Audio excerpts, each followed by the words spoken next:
গরম ভাত, আলু ভাতে আর মাছের টক জাস্ট অসাধারণ।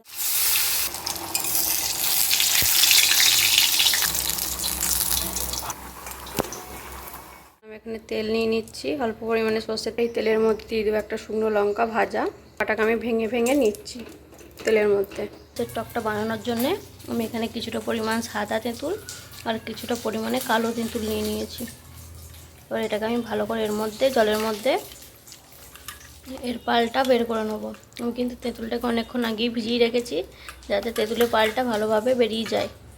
দেখো এবার তেলটা ভালোভাবে গরম হয়ে যাচ্ছে আর আমি এখানে দিয়ে দিচ্ছি 5 ফোড়ন। 5 ফোড়নটাকে একটু ভাজা ভাজা করে নেবো। এটা কিন্তু ভালোভাবে হয়ে গেছে। এবার এখানে যে 2 রকম তেঁতুলের পালটা ছিল এটা আমি দিয়ে দেবো এখানে। এবার এখানে আমি দিয়ে দেবো অল্প পরিমাণে হলুদ আর স্বাদ মতো লবণ। মাছে লবণ মাখানো আছে, তার জন্য আমি এখানে অল্প পরিমাণেই দিচ্ছি। এটা কিন্তু এখানে ভালোভাবেই ফুটে গেছে। এবার এখানে আমি দিয়ে দেবো চিনি, দিয়ে দিচ্ছি 1/2 কাপ মতো চিনি। এখানে চিনিটা দিয়ে দিয়েছি। এবার দেখো ভালোভাবে নেড়ে নিয়ে চিনিটাকে পুরোপুরি গলিয়ে নেব এই জলটার সাথে। কে কীভাবে টক খাও মাছের সেটা তো জানি না, তবে এইভাবে একবার খেয়ে দেখো, টক ঝাল মিষ্টি জাস্ট অসাধারণ এই মাছের টকটা এইভাবে বানিয়ে খেলে। যদি এই রেসিপিটা ভালো লাগে অবশ্যই কমেন্টে জানাবে রেসিপিটা আপনাদের কেমন লাগলো। চ্যানেলটাকে সাবস্ক্রাইব করে দেবেন আর ভিডিওটাকে লাইক করবেন।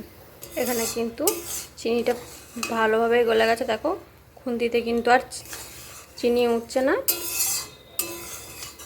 আর এখানে ভেজে রাখা মাছগুলো আমি দিয়ে দেব। এবার এটা ভালোভাবে ফুটে গেলে আমি কিন্তু এবার নামিয়ে দেব। দেখো টকটা কিন্তু এখানে আমার হয়ে গেছে। টকটা দেখতেই কতটা সুন্দর লাগছে, খেতে তো আরও টেস্টি। টকটা আমার রেডি হয়ে গেছে। এবার আমি এখানে টকটাকে নামিয়ে নিচ্ছি। দেখো এখানে ঢালা হয়ে গেছে। আর এতটা ঝোল কেন রেখেছি তোমরা হয়তো বলবে, কিন্তু জলটা না রাখলে না, টকের এই রসটা না রাখলে টকটা কিন্তু ভালোভাবে জমবে না।